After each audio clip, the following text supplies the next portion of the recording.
In the previous video, we created these virtual machines. Now they're all empty except for this one that says running, whereas these say power off.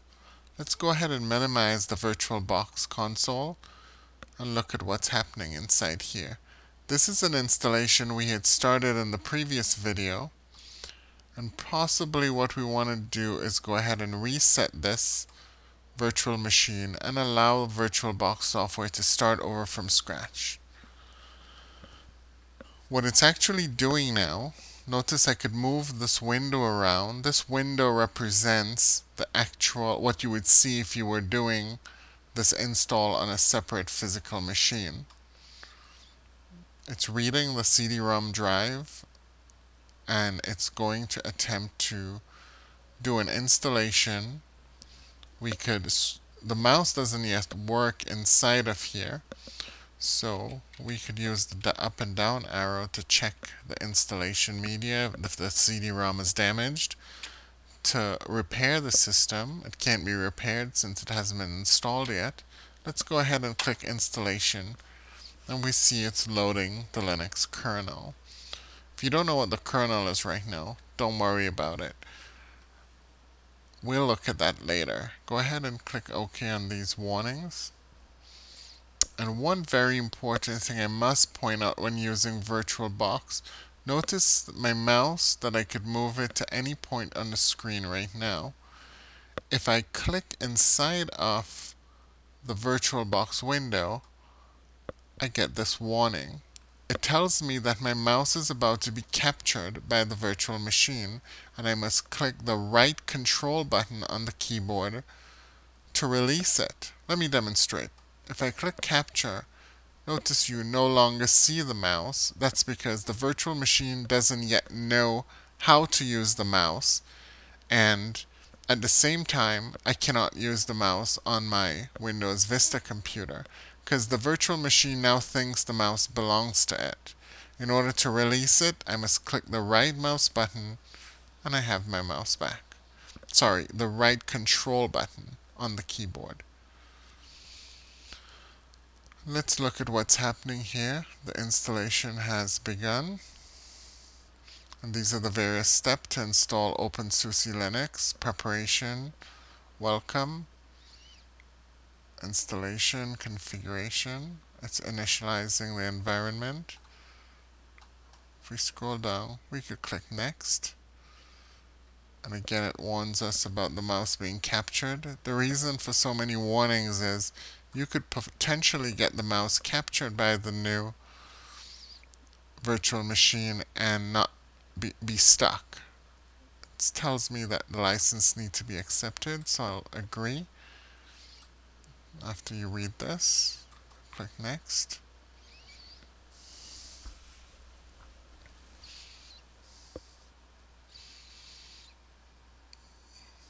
And this is the installation in progress here.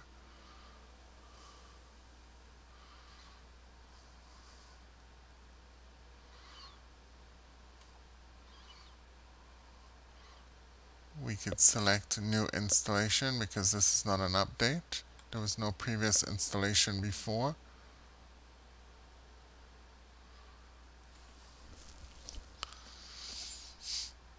And then we're going to choose the time zone. We're in the US right now in Pacific time in Los Angeles. Click next. And these are all typical settings or questions. If you've ever installed Windows XP or Vista before, you would notice or you would be familiar with this.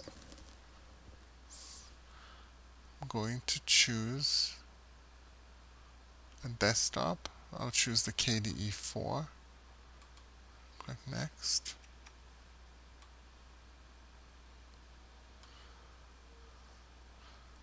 This partition type we'll explain later. For now, if you're following along, go ahead and choose LVM based.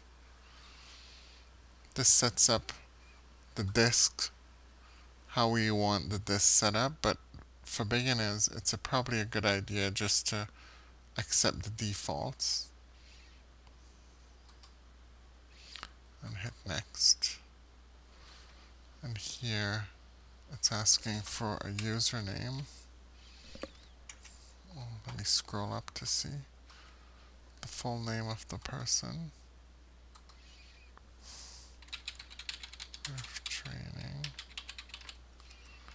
Rogriff. Very important to use a good password and a password that you will remember.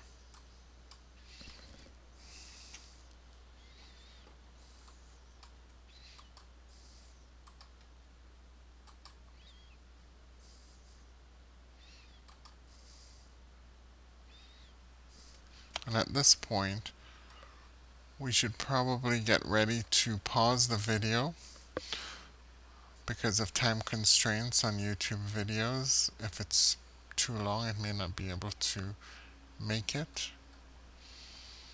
And we see we're in the installation overview where it lists all the choices if we've made, the type of file system, which you shouldn't worry about right now, and all these details we'll look at later. Let's go ahead and click install after it's gathered all the information and confirm installation.